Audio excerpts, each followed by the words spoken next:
Hallelujah.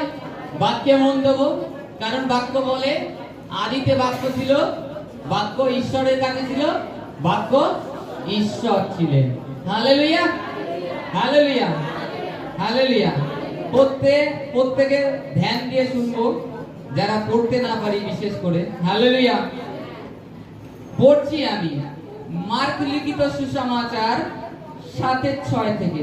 তিনি তাহাদিগকে কহিলেন, কপটিরা, যিশায় তোমাদের বিষয়ে বিলক্ষণ ভগবানী বলিয়াছেন, যেমন লেখা আছে, এই লোকেরা ওষ্ঠদ্বারে আমার সম্মান করে, কিন্তু ইহাদের অন্তঃকরণ আমা হইতে দূরে থাকে। ইহারা অনার্থক আমার আরাধনা করে, মনুষ্যদের আদেশ সূত্র বলিয়া শিক্ষা দেয়। তোমরা ঈশ্বরের আজ্ঞা ত্যাগ করিয়া মনুষ্যদের পরস্পরাগত বিধি ধরিয়া রইয়াছ। তিনি তাহাদিগকে আরো কহিলেন, তোমাদের পরস্পরাগত বিধির পালনের নিমিত্ত তোমরা ঈশ্বরের আজ্ঞা বিলক্ষণ অন্যথা অমান্য করিতেছ। কেননা মসি বলিয়াছেন, তুমি আপন পিতাকে ও আপন মাতাকে সমাদর করো, আর যে কেউ পিতা কি মাতার নিন্দা করে তাহার প্রাণ দণ্ড হোক। কিন্তু তোমরা বলিয়া থাকো, মনুষ্য যদি পিতাকে কিংবা মাতাকে বলে, আমা হইতে যাহা দিয়া তোমার উপকার হইতে পারিত তাহা করবান, অর্থাৎ ঈশ্বরকে দত্ত হইয়াছে। তোমরা তাহাকে পিতা কি মাতার জন্য আর কিছু করিতে দাও না। এইরূপে তোমাদের সমর্পিত পরস্পরাগত বিধির দ্বারা তোমরা ঈশ্বরের বাক্য নিষ্ফল করিতেছ, আর এই প্রকার অনেক ক্রিয়া করিয়া থাকো। Hallelujah, hallelujah, hallelujah. এখানে প্রথমে হেডিং এ লেখা আছে অসুচিতার বিষয় উপদেশ। কি অসুচিতার? প্রভু যীশু খ্রিস্ট এবং তার শিষ্যরা তার সঙ্গে ছিলেন। শঙ্করের শিষ্যরা ছিলেন, তারা ক্ষুধার্ত ছিলেন, যেহেতু এরকম ফাস্টিং প্রার্থনার মধ্যে থাকতেন। তারা কি করলেন? তারা কিছু খাদ্য পেয়েছে, সঙ্গে সঙ্গে যখন তাদেরকে কেউ কিছু খাদ্য দিয়েছে, তারা সঙ্গে সঙ্গে হাত দিয়ে তুলে খাওয়া শুরু করে দিয়েছে। ঈশ্বরের ধন্যবাদ প্রার্থনা করে খাওয়া শুরু করে দিয়েছে। তারা হাত ধোয়নি। তখন কিছু যাজক ফরাসিরা এসে বলছে, তোমরা পরস্পরগত আজ্ঞা কেন মানো না? পরস্পর যে তোমাদের পিতৃপুরুষরা আজ্ঞা দিয়ে গেছে, তোমরা সেই আজ্ঞা কেন মানো না? তোমরা অশুচি হস্তে কেন আহার করো? তা এই যে যাজক ফরাসিরা, এরা কি করতেন? এরা যদি কোথাও বাইরের থেকে আসতেন, বাইরে থেকে যদি আসতো, হাত পা ভালো করে ধোবে, তারপরে ঘরে প্রবেশ করবে। আর যদি বাজার থেকে আসতেন, তারা স্নান না করে ঘরে ঢুকবে না। খাবার তো দূরে থাক, স্নান করবে, তারপরে ঘরে ঢুকবে। তা এখানে তাই প্রভু যীশু এই যিশায় ভাববাদী বিষয় যে বলেছিলেন, যে তোমরা পরস্পর বিধির জন্য ঈশ্বরের আজ্ঞা উল্লঙ্ঘন করে থাকো। পরস্পর বলেছে, তারা কি করত? তারা পিতলের ঘটি ঘড়া রাখতো হাত পা ধোয়ার জন্য। হাটে বাজার থেকে আসলে সেই ঘটি ঘড়া বাইরে আলাদা ভাবে থাকতো, তাতে হাত পা ধুয়ে তারপরে ঘরে ঢুকবে। বাজার থেকে আসলে জামা প্যান্ট পুরো বদলাবে, স্নান করবে, তারপরে ঘরে প্রবেশ করবে। এরকম তারা ছিল। তা এদেরকে বলছে, তোমরা বাইরের লোকদের কাছে সূচি দেখাও খুব, কিন্তু তোমাদের অন্তঃকরণ ঈশ্বর থেকে অনেকটা দূর। ঈশ্বরের পর্যন্ত তোমাদের অন্তঃকরণ নেই। তোমরা হাত দেখছো অশুচি, কিন্তু তাদের হৃদয়টা দেখছো না, যে কতটা পরিষ্কার আছে, কতটা শুদ্ধতা আছে। কিন্তু তোমাদের মধ্যে কুটতায় ভরা রয়েছে। মানুষকে প্রভু তারপরে তাদেরকে বললেন যে মানুষ যা কিছু খায়, সেই মানুষকে সেই খাদ্য অশুচি করে না। আমরা যখন কোনো খাবার খাই বাজার থেকে কিনে নিয়ে এসে, তা আমাদেরকে অশুচি করে না, সে যে খাবারই হোক। আর অন্য বিষয় আলাদা, প্রভু এখানে খাদ্যের বিষয় বলেছে, সেটা আমাদেরকে অশুচি করে না। কিংবা মাংস খান, মাছ খান, আপনাকে অশুচি করে না। ডাল খান, পেঁয়াজ খান, সব নিরামিষ, সব ঈশ্বরের সৃষ্টি, কোনো আমিষ নেই।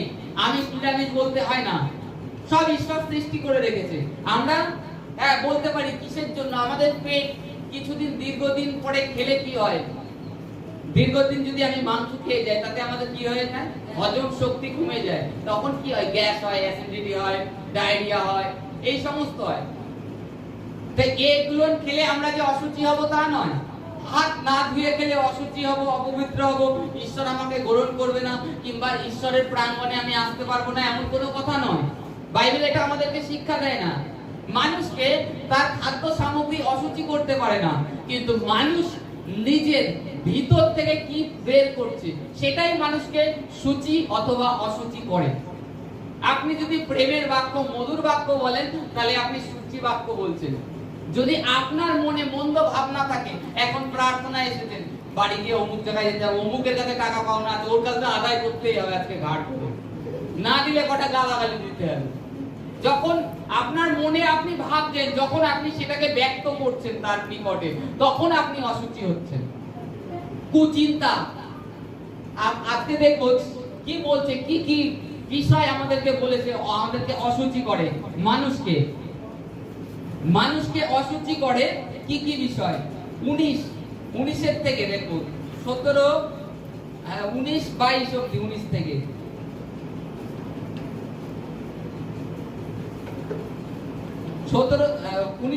17 থেকে পড়ছি। পরে তিনি লোকসমূহের নিকট হইতে গৃহর মধ্যে আসিলেন, তাহার শিষ্যরা তাহাকে সেই দৃষ্টান্তর ভাব জিজ্ঞাসা করিলেন। তিনি তাহাদিগকে কহিলেন, তোমরা কি এমন অবোধ? তোমরা কি বুঝো না যে যাহা কিছু বাহির হইতে মনুষ্যের ভিতরে যায়, তাহাকে অশুচি করিতে পারে না। তাহা তো তাহার হৃদয়ে প্রবেশ করে না, কিন্তু উদরে প্রবেশ করে এবং বহির স্থানে গিয়া পড়ে। এ কথা তিনি সমস্ত খাদ্য দ্রব্যকে সূচি বলিলেন। তিনি আরো কহিলেন, মনুষ্য হইতে যাহা বাহির হয় তাহাই মনুষ্যকে অশুচি করে। কেননা ভিতর হইতে মনুষ্যের অন্তঃকরণ হইতে কুচিন্তা। লিখে নেন, কুচিন্তা। প্রথম কুচিন্তা কেমন জানি? কুচিন্তা করা কি করা? যে আমার ছেলেটা রাস্তায় গিয়েছে, কি করে জানি না, সাইকেল নিয়ে আসছে কিংবা গাড়ি নিয়ে গেছে, অ্যাক্সিডেন্ট হবে না তো, ও তো ঠিকঠাক চালাতে পারে না। এটা হচ্ছে কুচিন্তা, খারাপ ভাবনা। আপনি যখন কারোর বিষয়ে খারাপ ভাবেন, কুচিন্তা করেন, এটা হচ্ছে মন্দ, আপনাকে অশুচি করছে। আপনি যখন অন্য অপরের জন্য ভাবছেন, আপনি নিজেকে অশুচি করছেন। কুচিন্তা করা, ওটা ত্যাগ করুন। যদি কারোর মধ্যে থেকে থাকে আপনি কুচিন্তার জায়গায়, তখন আপনি ঈশ্বরের কাছে প্রার্থনা করুন যে, ঈশ্বর, আমার ছেলেটা রাস্তায় গিয়েছে, প্রভু আমি বিশ্বাস করি তুমি ওর সঙ্গে রয়েছো। তোমার স্বর্গদূতকে আমি যিশুর নামে আদেশ দিই, ওর চারপাশে শিবির স্থাপন করে ওরে সুরক্ষিতভাবে গিয়ে নিয়ে আসি। ও ড্রাইভিং পারে না, ওকে স্বর্গদূত তুমি সাহায্য করো, যিশুর নামে আমি আদেশ দিচ্ছি।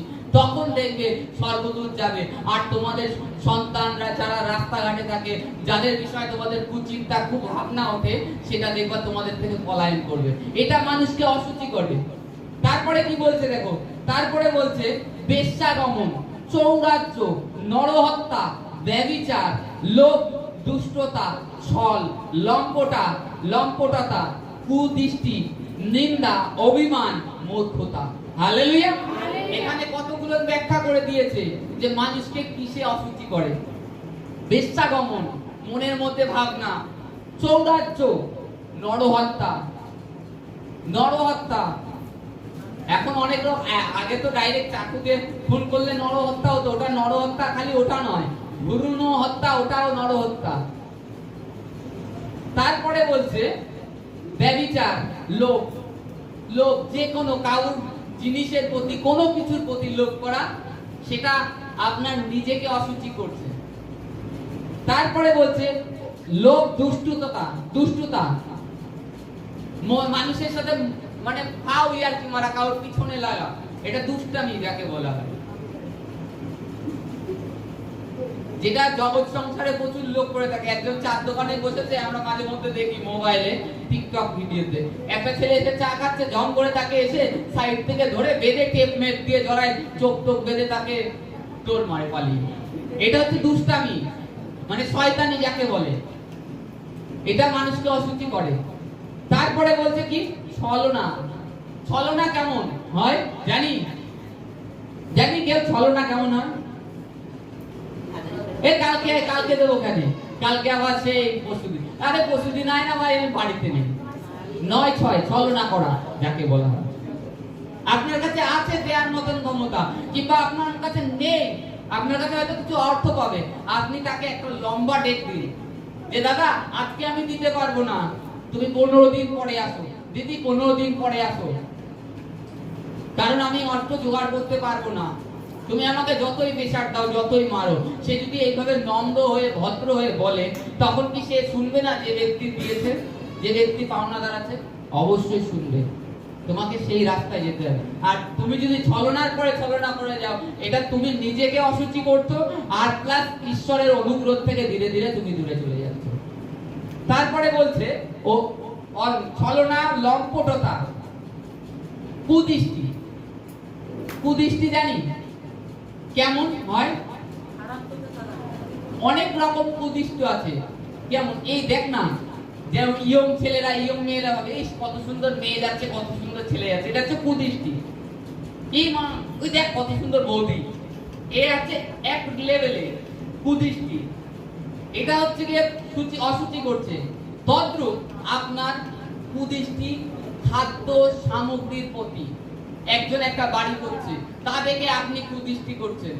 আপনার পাশের একজন সুন্দর, সে পরিশ্রম করছে তাই হয়তো করছে, তার প্রতি কুদৃষ্টি দেয়া। কেউ কোনো খাবার খাদ্যদ্রব্য নিয়ে যাচ্ছে, তার দিকে তাকানো, দেখ কত সুন্দর নিয়ে যাচ্ছে, এটা কুদৃষ্টি। তুমিও করো না, তোমাকেও বারণ করেনি। তোমার সামর্থ্য থাকে তুমি করো, তোমার কেনার ক্ষমতা থাকে তুমি কিনে খাও, তোমাকে তো বারণ করেনি, তুমি করো, পরিশ্রম করো। সে পরিশ্রম করছে কিংবা করে রেখে দিয়েছে, তাই আজকে সুখ ভোগ করছে। অনেকে বলে এই দেখ এরা কত সুন্দর চলে যাচ্ছে, কাজ করে না, কর্ম করে না। তারা আগে পরবর্তীতে হয়তো তাদের পরিশ্রম করেছে, কিংবা তার পিতা মাতা তার জন্য অর্থ সম্পদ রেখে দিয়েছে, সে সেটা খাচ্ছে। তাতে তো দেখে তোমার কুদৃষ্টি করার কোনো প্রয়োজন নেই। কাউর দিকে কুদৃষ্টি তাকানো কোনো সন্তানের উপরে। অনেকে বলে না যে এই আমার কাছে মাঝে মধ্যে অনেকে প্রার্থনা আসে, একটু প্রার্থনা করে দাও না, আমার ছেলেটার নজর লেগেছে, আমার মেয়েটার নজর লেগেছে। এগুলো হয়, ওই নজর দেওয়ার জন্য শরীর খারাপ হয়, কুদৃষ্টি করেছে তো। কারণ তার মধ্যে ডিমনিক স্পিরিট, শয়তানি স্পিরিট ছিল, তাই সে কুদৃষ্টি করেছে। আর সেই কারণে সেই বাচ্চার তার শরীর খারাপ হয়েছে। প্রভু বলছে তোমাদের চক্ষু শরীরের প্রদীপ। আমরা যেরকম দেখবো, যেরকম ভিতরে নেবো, সেরকম আমাদের মধ্যে থেকে ফল উৎপন্ন হবে। আজকে আমরা ধার্মিকতা প্রভুকে জানার পরে প্রভুর পথে চলেছি, এই সমস্ত নজর থেকে প্রভু তার পবিত্র আত্মার মাধ্যমে ধীরে ধীরে আমাদেরকে বের করে নিয়ে এসেছেন। আজকে প্রত্যেককে বলবো যেন এগুলো যদি থেকেও থাকে আমাদের জীবন থেকে, আমরা বেরিয়ে আসি ধীরে ধীরে। আমাদেরকে অসুচি করছে, কারণ অসুচি মানে করা মানে কি জানি? আমরা বাইবেলে দেখি ঈশ্বর বলে তোমরা আমার মন্দির। আমাদের ভিতরে আত্মাটা মন্দির না এই দেহটা মন্দির? কোনটা বলেছে? দেহ হচ্ছে মন্দির, ঈশ্বরের মন্দির। আর এই দেহ থেকে যদি নানান রকম আনাপ সানাপ ভাবনা চিন্তা করি, এই দেহ থেকে উপার্জিত ফল তো দেহ ভোগ করতে হবে না? অতএব আমরা যেন এই সমস্ত না করি। তারপরে বলছে কি? নিন্দা। হালেলুয়া। কেউ নিন্দা করি তাও নিন্দা মন্দ, যেটা আগে জগৎ সংসারে প্রভুকে না জানার আগে ছিল। এই অমুক না, এই এই এই এক জায়গায় পাঁচজন এক জায়গায় হয়ে যেটা করা হয়, ঠিক আছে? নিন্দা মন্দ। তারপরে বলছে অভিমান। অভিমান করে মানে কি জানি? কারোর কোনো দোষ নেই, তার উপরে রাগ করে থাকা। অভিমান যাকে বলা হয়, অভিমান। বাইবেল এটা বারণ করছে, এটা রাগ নয়, অভিমান। যাকে আপনি ভালোবাসেন তার প্রতি অভিমান হয়, কিন্তু যাকে না ভালোবাসেন তার প্রতি অভিমান না, তার প্রতি ক্রোধ আসে। অভিমান যার প্রতি, আপনি যাকে ভালোবাসেন সেই আপনার প্রতি অভিমান করে হয়তো 10 দিন 15 দিন কথা বন্ধ করে বসে রয়েছে। আপনিও মনে মনে জ্বলছেন, সেও জ্বলছে, সেও জ্বলছে, উভয়ে। কারণ উভয়ে আপনারা ভালোবাসেন, উভয়ে ভালোবাসেন, এই কারণে দুজনেই জ্বলছেন, কিন্তু কেউ কারোর কাছে ব্যক্ত করতে পারছেন না। তখন যদি আপনাদের মধ্যে কেউ এসে সেই অভিমানটা দূর করে দেয়, সামান্য বিষয় হয়তো, দূর করে দেয়, কিংবা দুইয়ের একজন নত হয়ে গিয়ে যদি কথা বলেন, সেই অভিমান থাকে না। এটাও বলছে মানুষকে অসুচি করে, অভিমান মানুষকে অসুচি করে, আপনার পরিবারে সমস্যা সৃষ্টি করে, আপনার পরিবারের উন্নতি আটকায়, কারণ এই স্থানটা দিয়াবল নিয়ে নেয়, এই স্থানটা দিয়াবল নিয়ে নেয়, আপনার পরিবারের উন্নতিকে আটকিয়ে দেয়। তারপরে বলছে মূর্খতা, অভিমান ও মূর্খতা এই একই, এটা কারণ একটি ভুল বোঝাবার জন্য। মূর্খতা জ্ঞান নেই বলে সেটা ধরতে পারেনি, তার জ্ঞানে আসছে না, হয়তো তার সহ পার্টনারের উপরে রেগে রয়েছে, তার স্বামীর সাথে, মেয়ের উপর, মেয়ে ছেলের উপরে, ছেলের উপরে, কিংবা মা কন্যার উপরে, ভুলের জন্য, একটু মূর্খতার জন্য, ভুল কাজের জন্য হয়ে থাকে। তা আমাদের এই সকল, প্রভু বলছে এই সকল আমাদেরকে অসুচি করে। আমাদেরকে খাদ্য সামগ্রী নয়, কিংবা আমরা হাত ধুয়ে খেলাম না, এটা আমাকে অসুচি করে না। আমি বাজার থেকে এসে আমাকে স্নান করতে হবে এমন নয়। হ্যাঁ, তুমি বাজার থেকে এসছো, জীবাণুর প্রয়োজন আছে, কারণ অনেক ময়লা রাস্তাঘাটে, অনেক ধুলো বালি, তারপরে এখন আমরা যে বর্তমান যুগে আছি, এই যুগে জানি আমরা যা কিছু খাচ্ছি খালি সার, ওষুধ, বিষ। তা অতএব আমাদের নিজেদেরকে সতর্ক থাকতে হবে।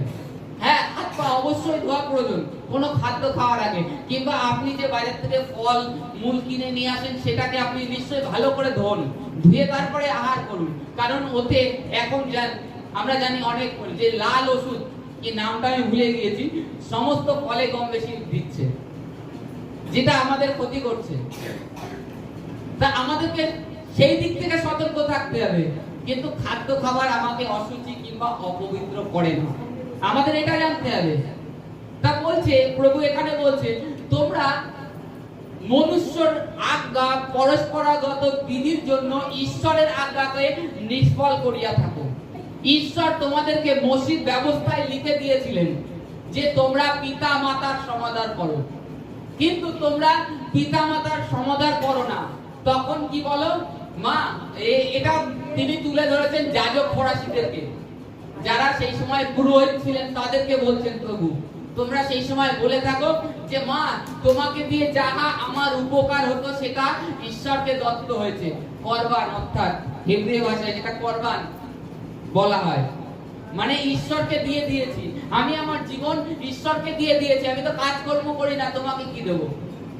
তুমি নিজের সুখ ভোগের জন্য নিজে যাজক পদ হয়ে গেছো বলে তুমি মার আর পিতার সমাদর করছো না, পিতা মাতাকে দেখছো না। পিতা মাতা তোমাকে কেন বড় করে তুলেছে? কেন বড় করে তুলেছে একবার কি তুমি ভেবেছো যে বৃদ্ধ বয়সে কে সাহারা হয়ে দাঁড়াবে? ওই ছেলে কিংবা ওই মেয়ে আমার পাশে এসে দাঁড়াবে। আর তোমরা বলছো মা, মা তোমাকে আর বাবা তোমাকে দেওয়ার মতো কিছু নেই। আমরা পরবর্তীতে পিতামাতার সেবা করতে ভুলে যাই, শেষে কি করে বৃদ্ধাশ্রমে দিয়ে দিই।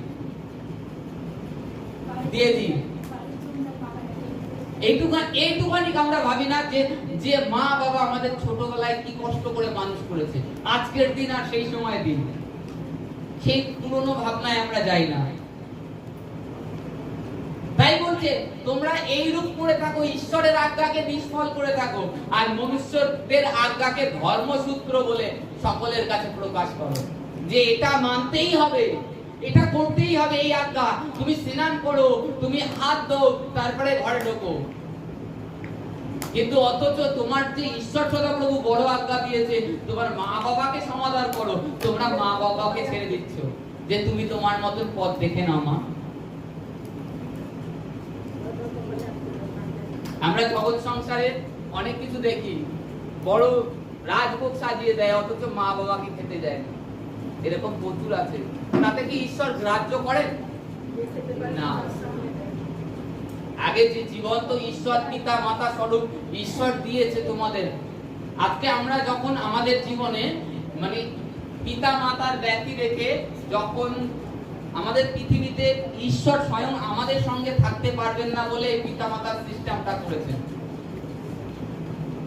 যাতে আমরা ঈশ্বরের শান্তিটা, ঈশ্বরের প্রেমটা অনুভব করতে পারি।